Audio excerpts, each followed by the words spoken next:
This micro-credential deals with network planning and design and consists of 5 targeted skills. This targeted skill deals with satellite, wireless, and cellular internet connections. Rural areas may lack the infrastructure necessary for a digital subscriber line or broadband cable, leaving many customers with dial-up solutions to access the internet as their sole option. Other areas may have high-speed connections but might be more expensive due to a lack of competition.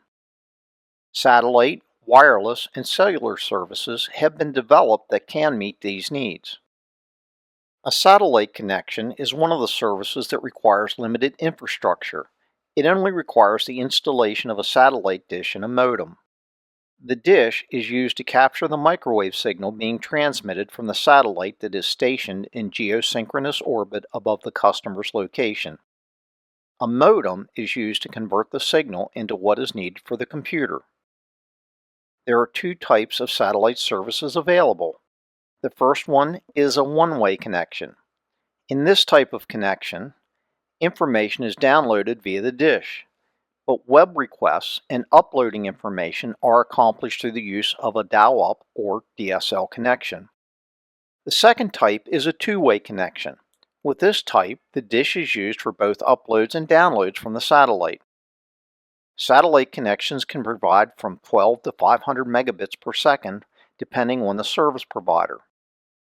Unlike some other options, weather can be a factor that can limit transmission speed or disrupt service. Also, there may be upfront equipment costs in addition to the fees for the monthly service.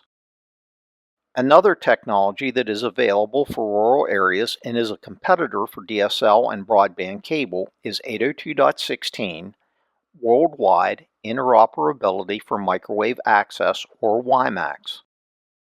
It is a wireless technology comprised of 2 components, base stations and receivers.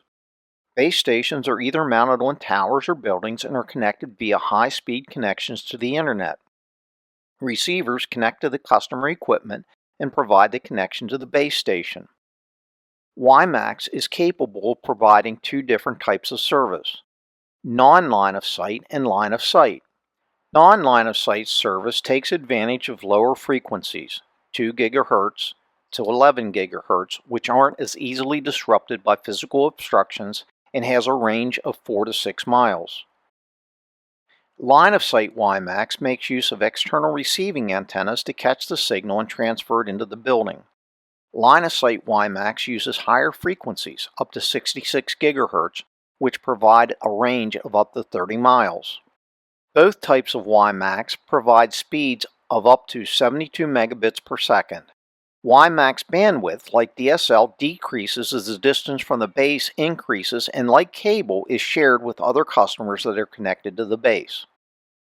However, it can still be an attractive alternative for remote areas due to the minimal infrastructure required. Although cellular networks have traditionally supplied phone and internet access to cell phone users, the advent of 4G networks and subsequent 5G networks and the greater bandwidth available have made cellular WAN wide area network services a viable option for users. Cellular networks are composed of multiple antenna arrays and their associated base stations. These are placed in such a way as to allow their coverage to overlap, creating cells. Cell sizes vary from approximately 1,000 feet to 12 miles, which is determined by user density or terrain. Home internet customers use wireless hotspots or routers to connect to the antenna arrays. 4G networks are capable of throughputs between 100 megabits and 1 gigabit per second, while 5G networks should be within 1 gigabit to 20 gigabits per second. Although the speeds may be faster than DSL and almost equivalent to broadband cable, they can be affected by environmental factors and the number of users associated with the base station. The technology available to a customer in a given location depends on infrastructure, service providers, and cost, among other factors. New technology, changes, and updates occur frequently, making the ability to contact and communicate with people globally for personal and business reasons continue to improve and expand.